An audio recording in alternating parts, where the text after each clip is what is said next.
So question number 12 is a question based on electrometer, but to solve this question there is a simplified assumption that we have to make. This is a bar which is fixed and its length is OB, its length is L, this is fixed,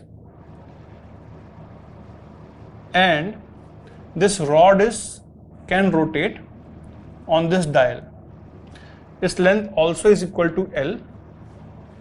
The assumptions, there are two assumptions. Charge on the electrometer is equally distributed between bar and the rod. So both of them will have equal charge, Q and Q. And the second assumption is the charges are concentrated at point A on the rod and at point B on the bar.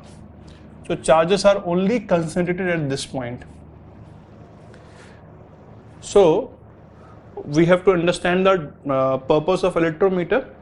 Electrometer consists of vertical metal bar. So this is the vertical metal bar, at the top of which is attached a thin rod that gets deflected from the bar under the action of electric charge. The readings are taken on quadrant graduated in degrees. The length of the rod is L and its mass is M. Its mass is given to be M. Okay, what will be the charge?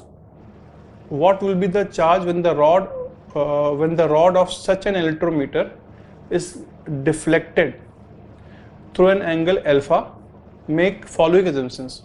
So this angle is given to be alpha. So it is asked that what is the amount of charge?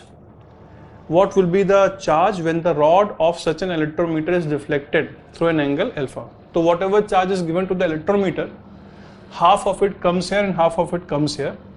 This is a fixed rod. What we have to do? We have to draw the free body diagram of the rod. The following forces will act.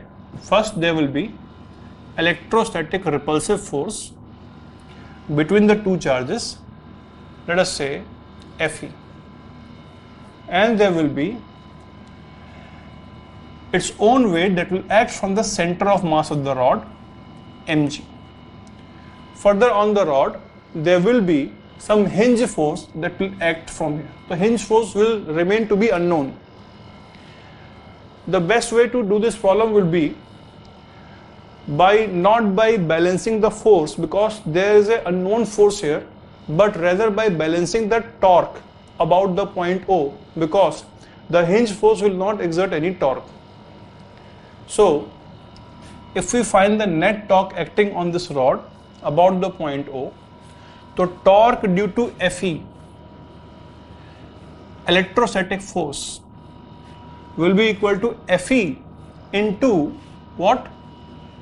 Perpendicular, the component of length perpendicular to the force, this length. Let us call it Y. Fe into Y, we will find the value of Y, should be equal to mg. Mg is a vertical force, so component of this length perpendicular to the vertical force is what? This horizontal component. This is the R perpendicular.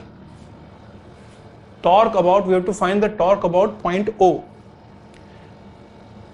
The force is mg, which is vertical, so we have to take the horizontal component of this position vector of the point of application of force.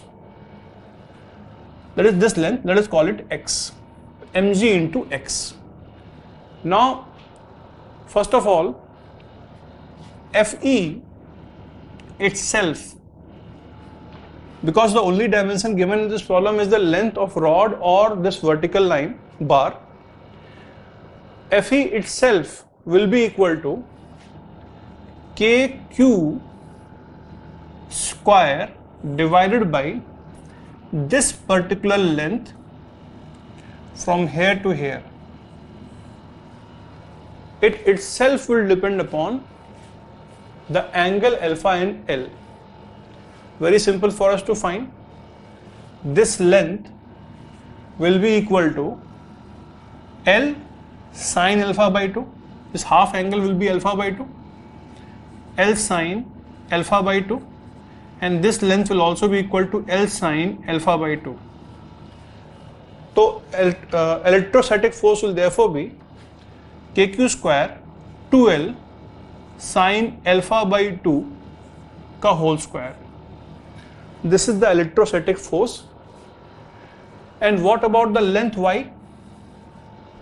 This length y will be equal to, if we trace this triangle alpha by 2, cos alpha by